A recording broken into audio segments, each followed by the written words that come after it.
Hey, what's up? Welcome to the We Don't Play station.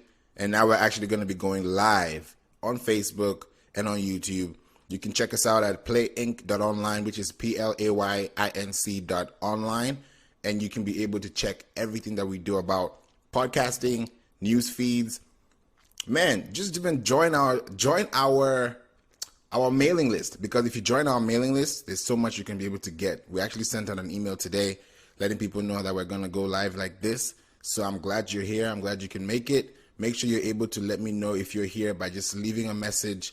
Anything that you want to say, please do say it, because we're here. We're here to stay, and there's so much we want to give you. So I'm only here for 10 minutes. And why am I here? I want to talk about branding and business. Branding and business. Branding and business. Now, branding and business are two different things, but they're also the same thing. Why? Because when you have a brand, you have a stand. And when you have a stand, people can watch you. People can be able to perceive you. People can actually get through with the emotions to you. So if you have a business, you have a conduct, you have a strategy, you have a system. So all these things actually work together in order for you to actually create an impression. So I'm going to tell you the difference between branding and business. And when I tell you about the difference between those two, please go ahead, subscribe to this YouTube channel. Let me know on the comments under Facebook. Let me know if you're actually listening to this on the podcast, and we can be able to actually have a discussion. So it's a Friday. Hope you're having a good time. I'm only here for 10 minutes, so I'm not going to take too much of your time. Now, I want to go right into it.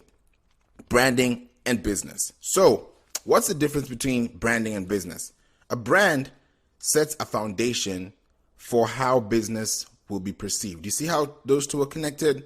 Business is even in the description of the brand. So whatever you're doing as a business, it has to have a brand. It has to have a symbol.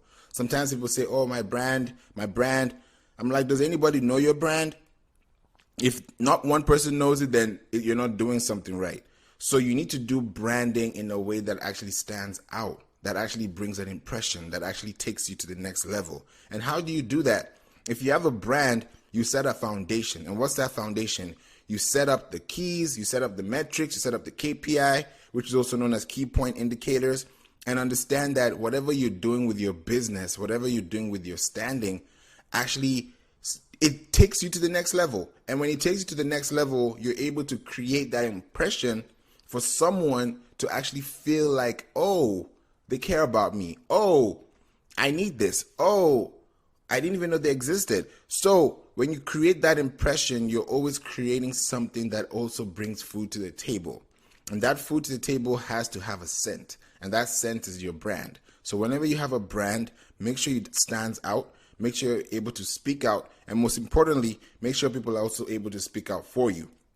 Now, a business, instead of it being a foundation compared to a brand which actually sets the foundation, a business sets a foundation for your offices, for your marketing, for your human resource, for your finance, for your legal, all this stuff. As business, you need to have that. And of course, you have to have a registered business. So you can't just run a business like a business and say, oh, I have a business, and you don't have a business title. So you have to create those two impressions. They're one and the same thing, but you have to be very particular about how you actually create that impression. So make sure you do that. Make sure you have a clear understanding between those two. Now, focusing on evoking, and this is for branding, focusing on evoking an emotion from the customer is a brand. For example, if you like this type of shoe, right? And this shoe makes you feel like, oh, if I wear this shoe, everyone's going to say hi. Everyone's going to like me. I'm going to feel taller. I'm going to feel brighter. That's an emotion. Now, that emotion is not because of what you're wearing. It's because of how you feel. Now, how you feel is directly proportional to how you make that impression make sense to you, because it's a brand that actually stands out, like we just talked about in the first point. So as a brand, you have to evoke that emotion. You have to tell a story. You have to tell a story. There has to be a reason why this brand exists. You can't just say, oh, this brand is existing because I love it. It doesn't work like that. So if you're able to create that impression, then you're able to actually give yourself that push. And when you give yourself that push, you know that, oh, wow, I'm doing this from the heart. I'm doing this and I'm able to create that impression. Okay, this is what I want to do. This is how I want to do it. And then you're able to say, now I see why this is important. And now you're able to say, oh, okay. Now I can be able to actually connect, because when you have a brand, you have a stand. And when I say you have a stand, it brings a scent, and you actually have, you bring food to the table. That's why I'm very particular on how you're able to actually create that impression from day one. When you're able to create that impression from day one, it's like gold. It's just like gold. So make sure you're able to have a brand. Make sure you're able to have a business. I'm going to go back just a little bit, and I'll start with the first point. I'll bring the second point, and then I'll continue. So I said a brand is a set of a foundation. It's a foundation set that actually helps you to know how your business will be perceived. And then a business tells you what the foundation needs, whether it's a house, whether it's a brick and mortar, whether it's an office desk, whether it's a marketing team. That's a business. So a brand and a business go together. Don't confuse the two, but make sure that those two actually make sense. Then from there, you're able to actually build that trust. And that's where branding is all involved in. Now, the second thing is focus on your emotional gain. Focus on the evoking of the emotion. Focus on evoking that emotion that can actually create that deal and that appeal to that customer. And for a business, you have to focus on driving sales, because you have to pay the office bill, you have to pay your staff, you have to pay all this. So when you're focusing on a business, you're actually driving sales and setting systems within that company. So if you're on a set like a system within that company, you have to understand that, hey, this is what I'm doing. This is how I'm going to do it. This is my business model. Of course, you have to have a vision. You have to have a mission. You have to have an objective. You have to have a core objective.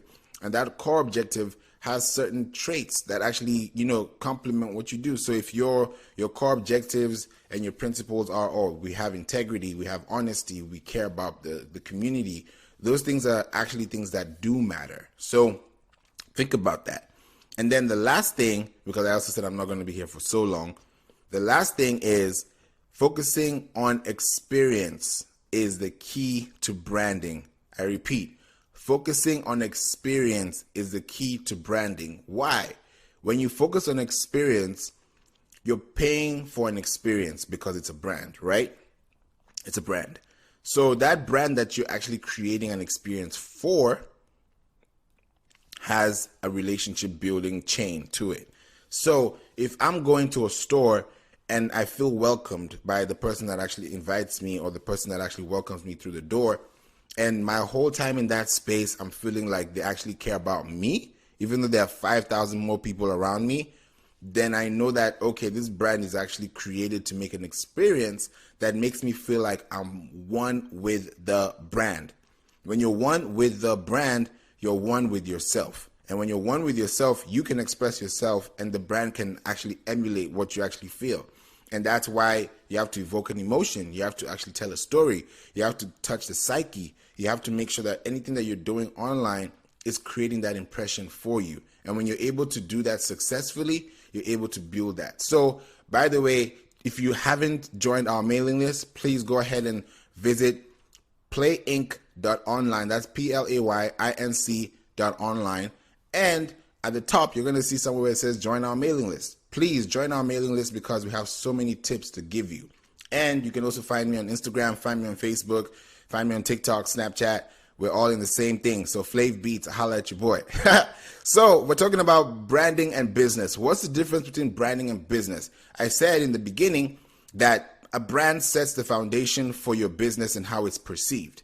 Therefore, you need to have a business so that you can be able to actually have a foundation for your office, for your team. So a brand is like a logo, and a business is like the anchor. So when you have the two together, you now have a system in place. You have something that people can actually recognize. If you have a business without a brand, then you're just a business on the street. But if you're a brand with a business, then you actually have a system in place for someone to actually understand what you're doing, and you're actually able to put this in there. So make sure you're able to do that consistently. And when you do that consistently, you're building demand, you're building attraction, you're building so many things that you didn't even know that you could actually build. So go ahead, build your business and build your brand. Now, the last thing is, when I said that it focuses on experience, I mean that when you focus on experience and you build a relationship, then what you're doing is that your brand is actually creating that expression for you. Sometimes you don't even have to be there for the brand to make an expression, because you've already set the foundation to actually create that impression. So make sure that you're always doing that and you're always building that demand. Always building that demand. And then what's the difference for the business side? The business side is you focus on the products and the services. That's what a business does. A business focuses on the business, where you focus on the products, the manufacturing, the tailoring, the servicing, the merchandising, the franchising, whatever you're talking about, that's in business mode. But before even that happens, you have to build that from a brand perspective. So make sure you know the difference between a brand and a business. And from there, you can be able to actually stand out. And when you stand out, nobody's going to take you down. So please make sure you're able to subscribe to this channel, subscribe on Facebook, subscribe on YouTube, because we're going to be here for a long time. So I only said I'm going to be here for 10 minutes, and I'm going to come here again when you least expect it. So it's your boy Flav Beats. Thank you so much for being here. I love you all. God bless you. Make sure you're able to take care, build your business, build your brand, and don't forget that we stand together. Take care and have a wonderful, wonderful weekend. Peace.